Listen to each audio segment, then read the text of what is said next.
বিসমিল্লাহির রহমানির রহিম। পল্টন থানা জাসাস কর্তৃক আয়োজিত আমাদের ৪৬তম প্রতিষ্ঠাবার্ষিকী উপলক্ষে আজকের এই আলোচনা এবং সাংস্কৃতিক সভার আমাদের প্রধান অতিথি পরমশ্রদ্ধাভাজন নেতা লিয়াকত আলী ভাই, যুগ্ম আহ্বায়ক জাসাস কেন্দ্রীয় কমিটি। উপস্থিত রয়েছেন কেন্দ্রের অনেক নেতৃবৃন্দ, আমি নাম বলে সময় নষ্ট করতে চাই না, এবং মহানগরের অনেক নেতৃবৃন্দ। শহীদ প্রেসিডেন্ট জিয়াউর রহমান আজ থেকে ৪৬ বছর আগে জাসাসের প্রতিষ্ঠা করেছিলেন। আজ যে ৫ই আগস্টের যে বৈষম্যবিহীন সমাজ গঠনের জন্য যে আন্দোলন শুরু হয়েছে, যে আন্দোলনের মাধ্যমে একটি স্বৈরাচারের পতন হয়েছে, ঠিক ৪৬ বছর আগে শহীদ প্রেসিডেন্ট জিয়াউর রহমান যে জাসাস সৃষ্টি করেছিলেন, আজকের ৫ই আগস্টের সেই আন্দোলনে কিন্তু এই সংস্কৃতি শিল্পীদের অনেক বড় ভূমিকা তৈরি হয়েছে।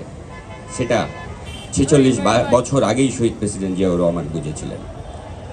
প্রিয় নেতৃবৃন্দ, আমাদেরকে বুঝতে হবে এই ৫ই আগস্টের যে পতন, একজন সারা দেশ যে উদ্বেলিত হয়েছে, তার মধ্যে শিল্পীদের, গানের, সংস্কৃতির অনেক বড় ভূমিকা ছিল। প্রতিবাদের ভাষা ছিল গান, প্রতিবাদের ভাষা ছিল স্লোগান, প্রতিবাদের ভাষা ছিল নাটক, প্রতিবাদের ভাষা বিভিন্নভাবে কিন্তু পরিস্ফুটিত হয়েছে।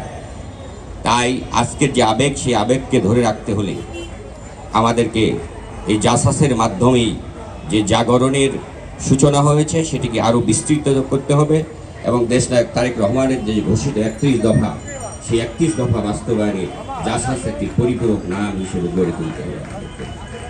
নেতৃবৃন্দ, আমি বক্তব্য বাড়াবো না, আমাদের নেতারা এখানে বক্তব্য দিবেন। আমি জাসাসের এই জন্মদিনে সকলকে শুভেচ্ছা জানিয়ে আমি আমার বক্তব্য শেষ করছি। ধন্যবাদ সকলকে।